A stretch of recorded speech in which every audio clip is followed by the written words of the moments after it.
Assalamualaikum warahmatullahi wabarakatuh. Welcome back to my channel Bonsai Kaki Rinjani. Oke, pada sesi kali ini teman-teman kita akan coba mereview buat teman-teman pemula. Kita akan membahas bahan sancang, karena kecenderungan kita pemula itu sangat sekali tertarik dengan bahan sancang, karena termasuk sancang adalah jenis pohon yang termasuk cepat pertumbuhannya dan gampang diolah teman-teman. Oke, pada kesempatan ini di sebelah kiri saya ada sebuah materi sancang.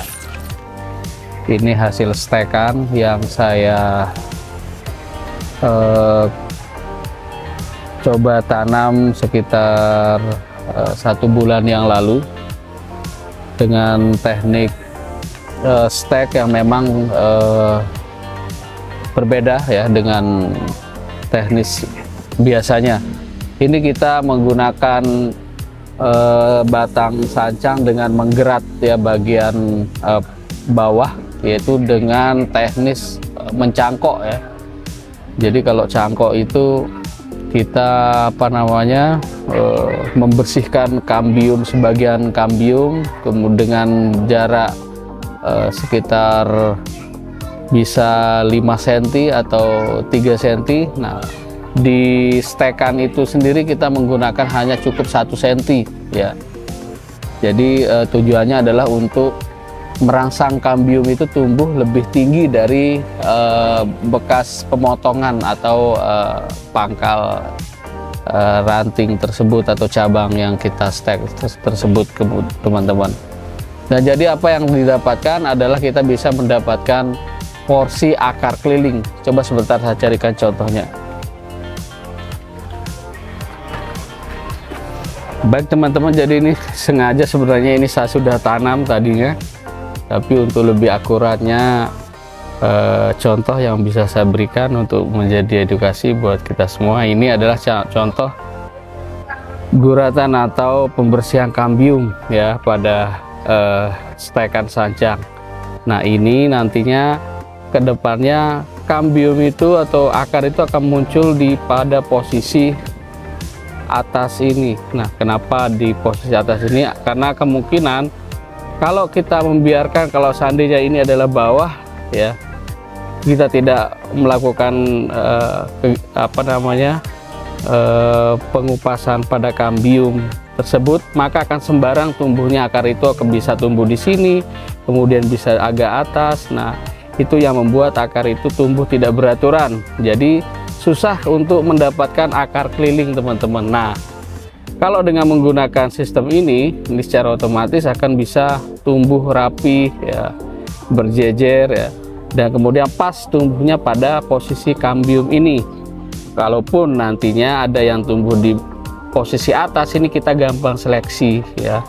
Nah, setelah itu nanti teman-teman kita bisa bongkar dia pada umur 2 atau 3 bulan ya, baru kita akan bersihkan kayu yang ada di bawah ini dengan menggunakan catok ya, atau menggunakan alat lainnya untuk bisa membersihkan dan untuk bisa mengamankan posisi akar yang keliling.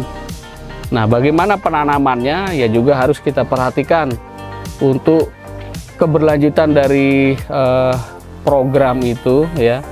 Jadi kita bisa menggunakan lepean, entah itu pecahan genteng teman-teman, untuk menopang dari posisi akar ini. Nah, secara otomatis nanti akar juga akan tegak dan bisa sejajar rapi. Dan mungkin kedepannya setelah kita tanam lagi selama 2 bulan setelah pasca pengaturan akar itu, 2 bulan ke depan kita sudah bisa seleksi akar tersebut teman-teman.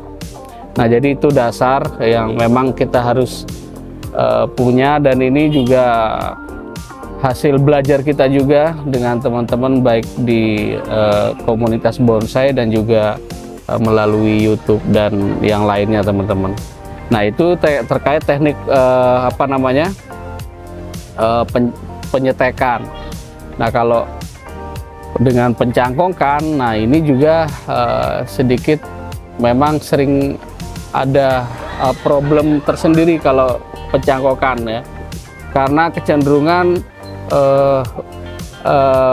bantalan cangkokan itu yang membuat akar dari pohon tersebut kurang beraturan ya, karena susah kita akan atur untuk bagaimana bisa proporsi. Tapi kalau stek insya Allah bisa diatur teman-teman. Nah itu teman-teman terkait penyetekan. Kemudian yang kedua, nah setelah pohon tumbuh ya subur, ini juga saya lakukan hal yang sama pada akarnya dan sudah mendapatkan akar keliling, tapi ini proses untuk bisa lebih matang lagi akarnya. Nanti kita belum melakukan seleksi lagi ya. Nah ini dulu ada cabang yang memang lanjutan ini yang ketinggiannya lumayan tinggi teman-teman.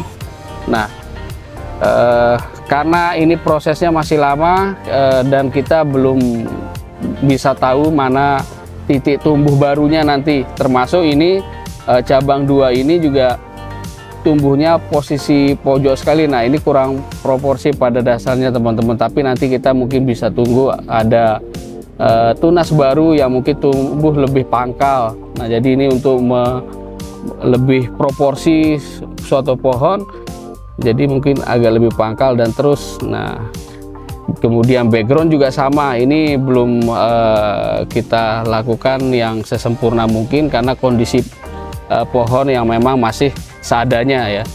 Nah kebiasaan teman-teman juga ini yang perlu diperhatikan, bahwa dalam pengarahan ya, ini kan masih tergolong muda teman-teman. Kemudian cabang ini cabang baru pertama setelah pasca stek ya.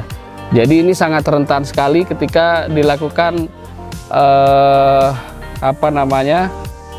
pengawatan. Jadi alangkah lebih baiknya teman-teman kita menunggu batang ini benar-benar matang dulu ya. Setelah batang ini bisa proporsi dengan batang induk ya, nah jadi baru akan dilakukan cutting. Nah jadi saran saya program awal itu lebih baik kita melakukan sistem cutting teman-teman. Kebanyakan saya sering sekali melihat teman-teman pada saat tunas awal itu malah teman-teman langsung melakukan pengawatan, termasuk saya juga dulu ya, pemula juga melakukan hal yang sama. Begitu baru ada tunas baru, ini pohonnya masih muda, kita langsung lilit kawat. Nah itu yang bikin pertumbuhannya bisa kerdil, kemudian tidak tumbuh-tumbuh, dan kurangnya asupan nutrisi ke cabang baru tersebut teman-teman. Jadi saran saya biarkan saja tumbuh bebas dulu.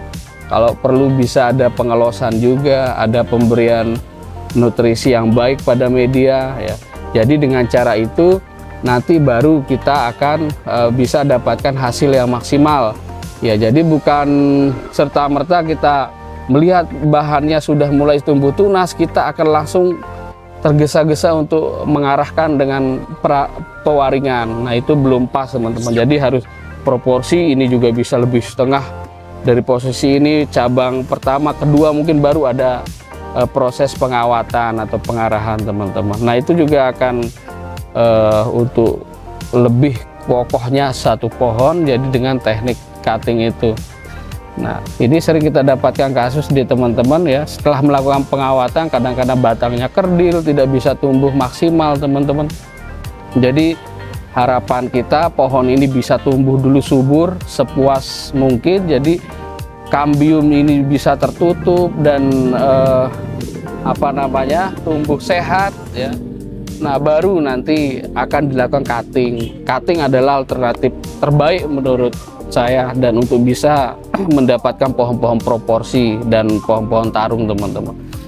Nah jadi ini juga belum akhir finish, masih panjang sekali, kita belum bisa menilai pohon itu bagus tidaknya, tapi dari bahan kadang-kadang kita sudah mulai tentukan ini bakal jadi seperti apa ataupun masa depan pohonnya seperti apa. Kita memang sudah mulai deteksi dari sejak dini, dan sejak dini itu pun kita harus persiapkan pondasi pohon yang matang, kemudian gerak tampak depan, kemudian gerak dasarnya bagaimana dan yang lainnya. Kemudian ada cabang 1, cabang 2. Nah ini kemudian mana nanti yang akan menjadi top, jadi as pohon, background dan yang lainnya, itu sudah harus kita rencanakan lebih awal teman-teman.